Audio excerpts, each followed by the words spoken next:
Évangile selon Jean, chapitre 11, passage 2, complot contre la vie de Jésus. Beaucoup de Juifs, qui étaient venus chez Marie et avaient vu ce que Jésus avait fait, crurent en lui. Cependant, certains d'entre eux allèrent chez les pharisiens et leur rapportèrent ce que Jésus avait fait. Les grands prêtres et les pharisiens convoquèrent alors le Sanhédrin et dirent, « Que faisons-nous, puisque cet homme accomplit de nombreux signes?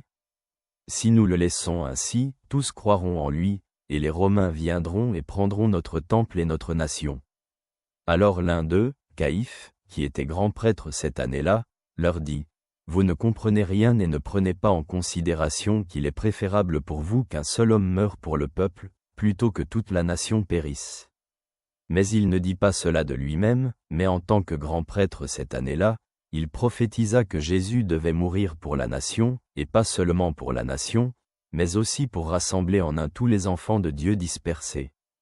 Ce jour-là, ils décidèrent donc de le faire mourir. Désormais, Jésus ne circulait plus ouvertement parmi les Juifs, mais il se rendit de là dans une région près du désert, à une ville appelée Éphraïm, et y resta avec ses disciples. La Pâque juive était proche, et beaucoup de cette région se rendirent avant la Pâque à Jérusalem pour se purifier. Ils cherchaient donc Jésus et se disaient entre eux, debout dans le temple, « Qu'en pensez-vous? Ne viendrait-il pas à la fête ?» Les grands prêtres et les pharisiens avaient donné l'ordre que si quelqu'un apprenait où il était, il devait le rapporter, afin qu'ils puissent l'arrêter. Arrêtons-nous un moment sur ces paroles. Dans ce passage de l'Évangile selon Jean, après la résurrection de Lazare, de nombreux Juifs crurent en Jésus. Cependant, certains rapportèrent cet événement aux pharisiens. Les grands prêtres et les pharisiens convoquèrent le Sanhédrin, craignant que la popularité de Jésus ne provoque l'intervention des Romains, entraînant la destruction de leur nation et de leur temple. Caïphe, le grand prêtre, déclara qu'il était préférable qu'un seul homme meure pour le peuple, plutôt que toute la nation périsse. Ces paroles étaient une prophétie que Jésus mourrait pour la nation, mais aussi pour rassembler les enfants de Dieu dispersés en un tout. À partir de ce jour, ils décidèrent de faire mourir Jésus. Conscient du complot, Jésus se rendit avec ses disciples à la ville d'Éphraïm, près du désert, pour éviter de circuler ouvertement parmi les Juifs.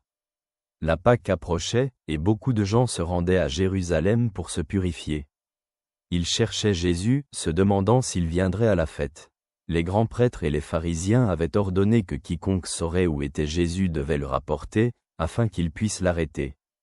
Ce passage révèle la tension croissante et le complot contre Jésus, qui aboutit à sa crucifixion finale. Il nous appelle à comprendre le sacrifice de Jésus pour nous et à avoir une foi profonde en sa puissance salvatrice. Merci pour aujourd'hui, je te salue chaleureusement.